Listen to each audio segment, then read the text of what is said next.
Hello friends, मैं आपका friend advocate दीपक। मैं दिल्ली बेस्ड एडवोकेट हूँ और आज मैं आपके लिए एक बहुत ही इम्पोर्टेंट केस को डिस्कस करने जा रहा हूँ जो कि अभी चल रहा है और उसकी प्रोग्रेस कहाँ तक हुई मैं आपको बता देना चाहता हूँ। उस केस में हमने बहुत काम किया है और वो केस जो है बहुत ही मतलब क्रिमिनल केस तो है ही, साथ में वो साइबर क्राइम का भी केस है। तो आपको जो आजकल का सिनेरियो है ना, जिसमें जो है आप देखते हैं कि साइबर क्राइम बहुत होते हैं, तो फ्रॉड बहुत होते हैं, तो उससे भी आपको थोड़ा जो है जानने की कोशिश होगी किस तरीके से जो है आप इसमें अपनी, अगर आपके साथ ऐसा कुछ हो तो किस तरीके से आप उसमें प्रोसीड कर सकते हैं। तो फ्रेंड्स चलिए आज शुरू करते हैं हम ये वीडियो। और ये वीडियो थोड़ा लंबा हो सकता है, तो फ्रेंड्स मेरा मानना ये है कि आपको ये पूरा वीडियो देखना चाहिए और इसमें बहुत अच्छी जानकारी हैं। कई कई सारी जानकारी ऐसी हैं इसमें जो स्टेप बाय स्टेप जो मैं आपको बताऊंगा इसमें, जो आप फॉलो कर सकते हैं। तो चलिए आज का वीडियो शुरू करते हैं, देर नहीं करते इसमें। ये केस है जो साइबर फ्रॉड होते हैं फेसबुक, इंस्टाग्राम या फिर व्हाट्सएप से या किसी भी तरीके से, ऐसे साइबर फ्रॉड्स जिनमें आपका फाइनेंशियल लॉस होता है। तो मैं आपको एक अपने क्लाइंट की जो है डिटेल तो नहीं बताऊंगा, बट क्योंकि ये अभी ऑन गोइंग प्रोसीजर में है कोर्ट में, बट मैं आपको XYZ के नाम से बताता हूँ कि मेरा एक क्लाइंट है XYZ। उसने अपने किसी फ्रेंड को हेल्प करने के लिए कुछ पैसे दिए थे। अब कैसे दिए वो देखिए। अचानक से एक दिन की बात है, एक दिन क्या हुआ कि जो मेरा क्लाइंट है वो अपने घर में सो रहा था।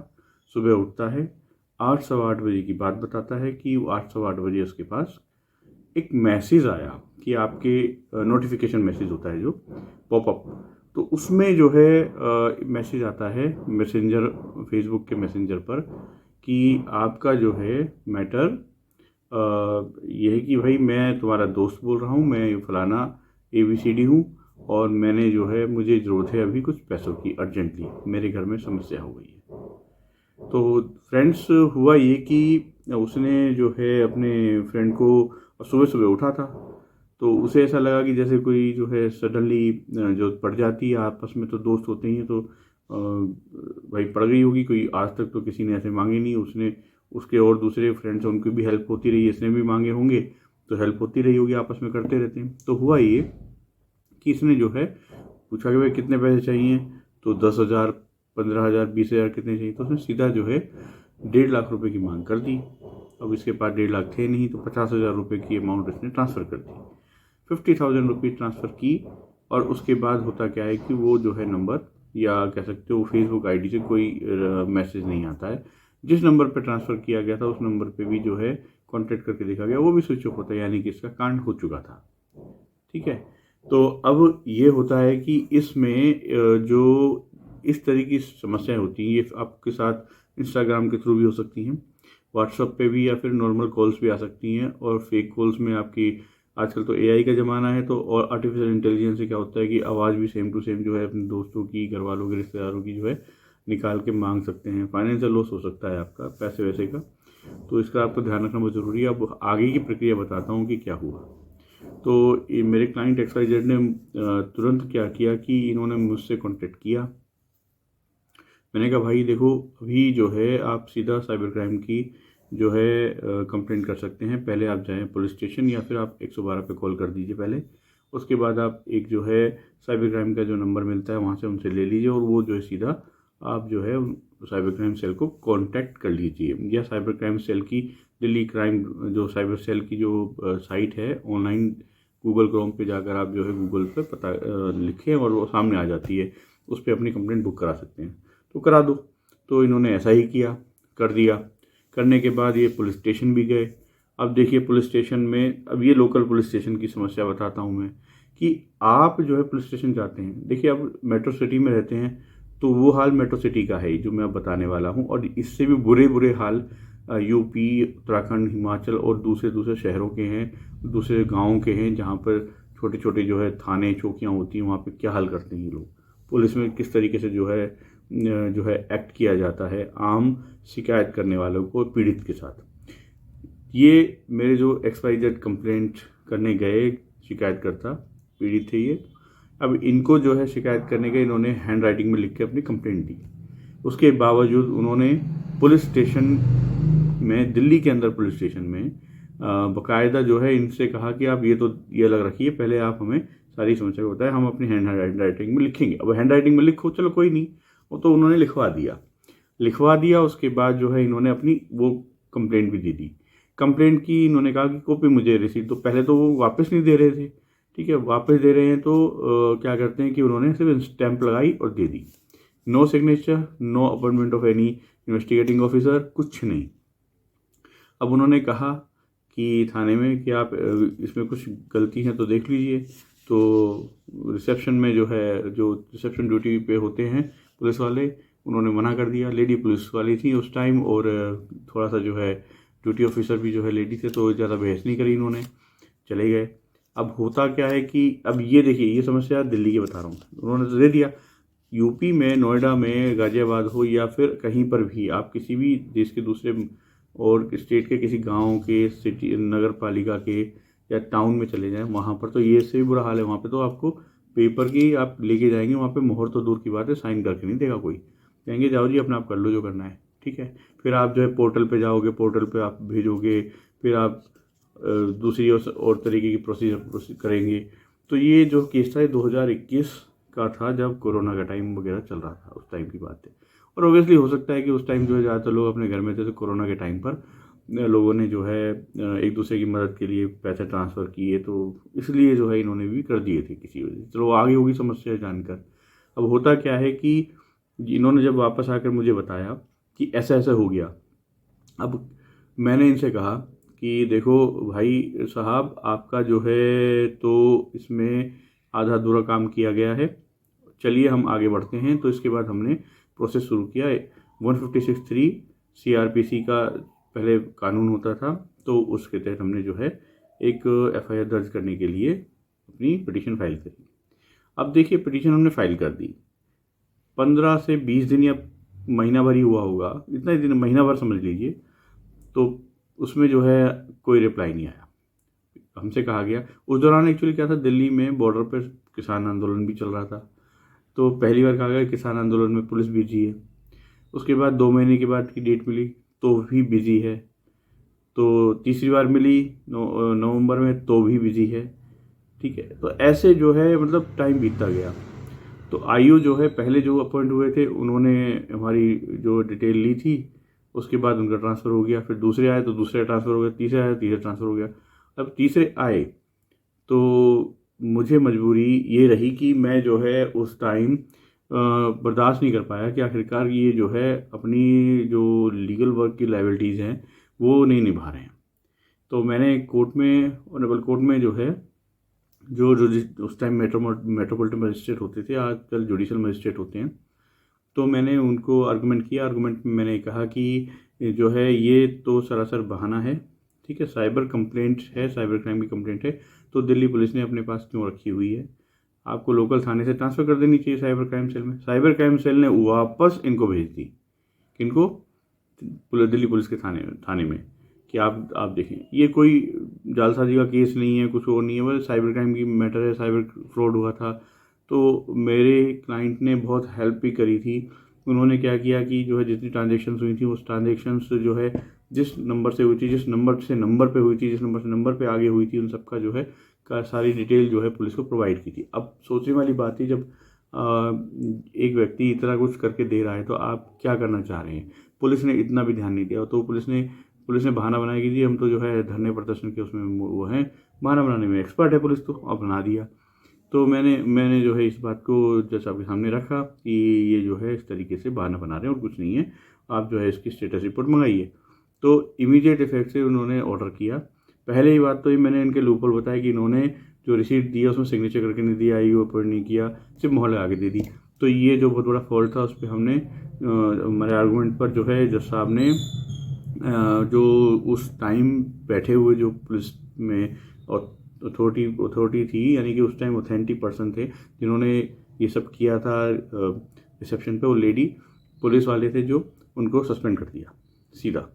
उसके बाद उस पहले आईओ थे, उन्होंने इन्वेस्टिगेशन तो की थी ठीक ठाक, लेकिन सेकंड आईओ ने नहीं किया, तो सेकंड आईओ को बुलाया गया उनको उनको जहाँ भी जिस लोकेशन पे भी ट्रांसफ़र होते वहाँ से उन्होंने लाइन हाजिर कर दिया। अब जब तीसरे आयु जिनसे हमारी बातचीत चल रही थी, हमारे जो है काम चल रहा था, उन्हें स्ट्रिक्ट ऑर्डर किया गया और डीसीपी को ऑर्डर दिया गया कि स्टेटस रिपोर्ट लगाई जाए। तो अब उनकी स्टेटस रिपोर्ट क्या थी, वो स्टेटस रिपोर्ट पढ़ के तो मुझे बड़ा मजाक सा सूझा। हालांकि वो स्टेटस रिपोर्ट भी ऐसे नहीं कि आपको 6 महीने में आई, वो स्टेटस रिपोर्ट आते आते आते आते लगभग 1.5 साल हो गया। यानी कि आप सोचिए 2021 का केस है, 2022 के जो है अक्टूबर में जाके status report I.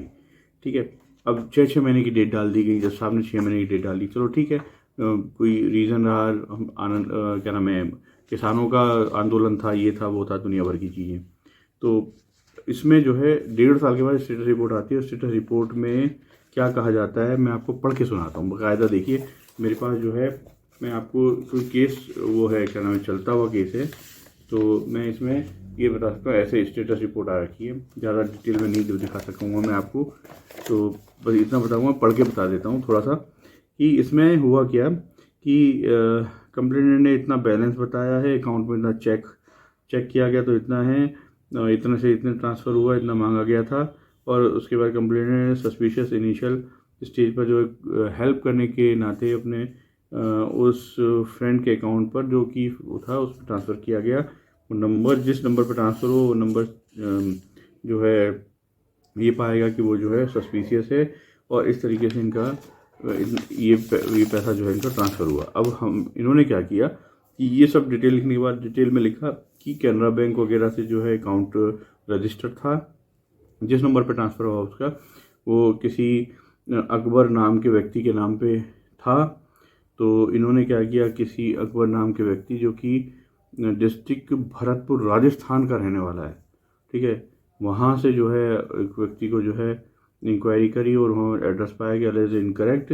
Gram pradhan has stated Akbar use resided to given the address few back years and present where about are not known. बहुत यूज़ करते हैं ये लोग, ठीक है। However efforts are not on to locate the alleged and the investigation and case is still pending। अब कहने का मतलब ये है कि इसमें जो है इन्होंने इन्वेस्टिगेशन करी, एक व्यक्ति का पता लगाया, उसके रिश्तेदारों को पता चल गया लेकिन उसका पता नहीं चल पाया, और वो राजस्थान के भरतपुर का जो है, भरतपुर ज़िले का जो है रहने वाला था, किसी गांव का। अब ये देखिए कि उसको पकड़ा नहीं, उसके घर वालों को उठाया नहीं, कुछ नहीं, बस रिपोर्ट लगा दी कि हमने इतना किया। उसके बाद से कोई इन्फॉर्मेशन नहीं। और उस दिन जो एफआईआर दर्ज की गई है वो 420 आईपीसी इंडियन पिनल कोड में की गई है। अब मुझे बड़ी ही मतलब सरप्राइज़ है ये लगा कि आखिरकार पुलिस ने इतनी एक तो 1.5 साल से 1.25 साल लगा दिए एक स्टेटस रिपोर्ट जमा करने में। दूसरा, स्टेटस रिपोर्ट जब जमा की गई तो स्टेटस रिपोर्ट में लिखते हैं कि हमें मिला नहीं, वो एड्रेस जो है ग्राम प्रधान से पूछा, ऐसे ऐसे जो है बदलता रहता था। आप बताएं कि आजकल इंडिया में पिछले जब से मतलब मोबाइल आए हैं तो क्या मुश्किल है क्या सिम कार्ड जो है ख़रीदना किसी और के नाम पर। मैं आज भी चाहूँ, अगर मैंने कहा था जज साहब आप जो है जज साहब की हैसियत से नहीं, नॉर्मल व्यक्ति की हैसियत से जाएं और गांव में कस्बों में कहीं जाएं, ये मत छोड़ो वहाँ पर। आप दिल्ली के ऐसे इलाकों में, नगरी सीमापुरी, सुल्तानपुरी, खुजेरी, खुरेजी, ऐसी जगहों पर, साउथ दिल्ली में जो है चले जाएं, गोविंदपुरी, कहीं भी चले जाएं, सीलमपुर वगैरह कहीं, बिना जो है आईडी दिखाए भी आपको सिम कार्ड किसी न किसी के नाम पर, थोड़ा पैसा दे दो आप, ज़्यादा 100 रुपये की जगह 500 रुपये दे दो, आपको सिम कार्ड मिल जाएगा फ्री में। मतलब फ्री का मतलब इतना आराम से इजीली मिल जाएगा। और सोचिए कि वो मिल गया, लेकिन उसकी लोकेशन, वो जो है अकाउंट, जिससे अकाउंट ट्रांसफ़र किया वहाँ से वो जो है आइडेंटिफाई हुआ, अभी तक वो पकड़ा नहीं गया है। कुछ भी जो है उसकी डिटेल नहीं आया। 2025 हो गया है। इसके बाद हमने इसको इसका जो प्रोसीडिंग करी है आगे करी। इसी दौरान हाई कोर्ट में हमने रिट पिटीशन फाइल करी, क्रिमिनल रिट पिटीशन, इस साइबर क्राइम के मैटर पर। हाई कोर्ट ने स्ट्रिक्ट ऑर्डर दिए कि इसको जो है साइबर क्राइम में चलाया जाए, तब जाकर पुलिस ने ये साइबर क्राइम में मैटर चलाया। और जो मैटर चला साइबर क्राइम में, उसमें जाकर इसको जो है मैटर को कुछ अहमियत दी गई पुलिस के द्वारा। अभी ये है कि पैसे इसमें रिकवर हुए हैं जो, वो सिर्फ 12,000 रुपये रिकवर कर पाई है पुलिस, बाकी के पैसे रिकवर नहीं कर पाई है अभी तक, बाकी के पैसे रिकवर होना बाकी हैं। और अरेस्ट अभी भी जो व्यक्ति हुआ है, मुझे अभी भी उस व्यक्ति के ऊपर डाउट है कि वो व्यक्ति एक्चुअली में जो रियल व्यक्ति नहीं है, किसी और को पकड़ के उन्होंने जो है ये सब किया है कि चलो पल्ला झाड़ लेते हैं जल्द से जल्द, कोई फ़ायदा नहीं। तो हम ये चाहते हैं कि रियल व्यक्ति जो है उसमें आए, पकड़ में आए। पुलिस का एक्शन कुछ नहीं है, पुलिस लापरवाही कर रही है, और इस वजह से जो है इसमें आप क्या कर सकते हैं मैं वो बताता हूँ। ऐसे ऐसे केसेस होते हैं, तो आप नंबर एक आपको चाहिए कि पहले तो आप जो मैंने प्रोसीजर बताया कि आप 112 पे कॉल करें या साइबर क्राइम सेल के नंबर पे कॉल करें। आप इसकी जो है जो डिटेल है वो आप चाहो तो गूगल पे जाइए, गूगल पे जाकर आप जो है साइट पर जो है जाए, ऑनलाइन आप इसकी कंप्लेंट बुक कर सकते हैं, सारे स्क्रीनशॉट वगैरह जो भी हम अपडेट कर सकते हैं, अपलोड कर सकते हैं। इसके अलावा वहाँ पर ये नंबर मिल जाएगा आपको कि वो जो है अपडेटेड नंबर होता है, कि उस अपडेटेड नंबर पे जो है आप कॉल कर सकते हैं। लैंडलाइन नंबर होता है, मोबाइल नंबर होता है, या एक टोल फ्री नंबर होता है, वो सब वहीं पे मिल जाएंगे आपको। आप दिल्ली से हैं तो दिल्ली वाला जो है नंबर यूज़ कर सकते हैं, आप बाहर से तो बाहर के जो दे रखे हैं वो नंबर यूज़ कर सकते हैं। इसलिए मैं नंबर नहीं बता रहा हूँ अभी आपको, आप उसमें देख सकते हैं ईजिली, ठीक है। तो ज़्यादा मुश्किल बात नहीं है, आप गूगल पे आगे सब चीज़ें जो है अब डालें, अपने एरिया के साइबर सेल का, Himachal Pradesh cyber cell, Uttar Pradesh cyber cell, Delhi cyber cell, ऐसे करके मुंबई साइबर वगैरह वगैरह, तो मिल जाएगा आपको। दूसरी बात ये है कि आप देखें कि अगर आपके साथ ऐसी फ्रॉड हो रहा है तो इसके बाद आपकी पुलिस आपके एक्शन नहीं ले रही है, तो आप 156 दिन, पहले 156 होता था, अब 175(3) यानी कि 175(3), या फिर आप जो है 173(4) में जो है जाकर आप जो है इसको अपने वकील साहब की हेल्प से आगे प्रोसीड करा सकते हैं और FIR दर्ज करवाने के लिए आगे बढ़ सकते हैं। इसमें पहले तो पुलिस की लाइबिलिटीज़ थी, अब ये कि पुलिस जो है टाइम लगा सकती है। पुलिस में पहले जज साहब जो है प्रेशराइज कर सकते थे, अब थोड़ा सा डिले हो सकता है, वो पुलिस के ऊपर है, पुलिस अपना जो है पक्ष रखेगी, तब तक रखते रखते कितना टाइम हो जाए। तो ये थोड़ा सा इसमें डिफरेंस आया है। बाकी रही बात कि साइबर क्राइम के मैटर एक बार शुरू हो जाते हैं तो फिर हमारे देश में साइबर क्राइम का कोई कोर्ट नहीं है, तो नॉर्मल जो कोर्ट चलते हैं उन्हीं में जो है ये मैटर्स चलते हैं।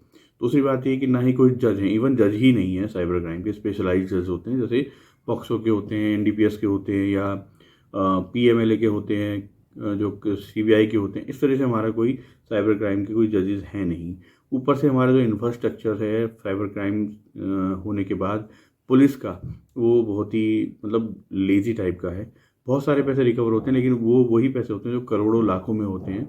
आपके अगर कुछ हज़ारों में पैसे हों तो आप भूल जाएं, इवन जो है आप ये भी भूल जाएं कि आपकी जो है सुनेगा कोई। तो मेरा आपसे यही कहना है कि आप जो है इसमें बस प्रार्थना करके ये छोड़ दें कि चलो आपने किसी को दान दे दिया, ये छोड़ दें, ये मेरा मानना है। बाकी आप लड़ने ही चाहते हैं तो फिर आप कोर्ट का सहारा ज़रूर लें, क्योंकि कोर्ट में वकील साहब मेहनत करेंगे। तो अगर मैंने वकील साहब टेक्निकल हैं थोड़े से, जैसे कि मैं एक इंजीनियर भी हूँ, तो मुझे पता है कि साइबर क्राइम को कैसे जो मैं केसेस कैसे हैंडल करने हैं। ऐसे बहुत सारे यहाँ पे एडवोकेट्स हैं जो टेक्निकल स्ट्रॉन्ग हैं, तो आप किसी से भी संपर्क करके कर सकते हैं। अगर मेरी हेल्प चाहिए तो स्क्रीन पे नंबर है, आप मेरे से कॉन्टैक्ट कर सकते हैं। कहीं पर भी आपके कोई मैटर हो हम जरूर कर सकते हैं, हम आपको जो है रिलीफ दिला सकते हैं, और हाई कोर्ट सुप्रीम कोर्ट में भी इसका जो है हम आपकी हेल्प कर सकते हैं। तो आप को अगर ये वीडियो अच्छा लगे, इन्फॉर्मेशन अच्छी लगे, वीडियो में दी हुई है कि किस तरीके से आप अपने आप को इन सब चीज़ों से बचा सकते हैं, और किस तरीके से आप जो है अपनी इस फाइनेंशियल लॉस से पुलिस से सहायता प्राप्त कर सकते हैं, पुलिस के इस लेजीपन से कैसे दूर मतलब बाहर आ सकते हैं, और स्ट्रिक्ट एक्शन जो है जो कल्प्रिट्स हैं या सस्पेक्ट्स हैं उन पे जो है करवा सकते हैं। तो मेरी आपसे यही गुजारिश है कि आप जो है अवेयर रहें, जागरूक बने, और अपने पैसे की ध्यान रखें। बाकी मेरे स्क्रीन पर नंबर है, आप मुझसे कांटेक्ट कर सकते हैं। आपको अगर ये वीडियो इन्फॉर्मेटिव लगा हो और आपको लगा हो कि हाँ आज थोड़ा सा मैंने आपको और अच्छे से जो है इम्प्रूव करके वीडियो बनाया, तो आप प्लीज़ मेरे वीडियो को लाइक करें, शेयर करें, और आपसे बहुत बहुत प्रार्थना है कि आप सब्सक्राइब ज़रूर करें।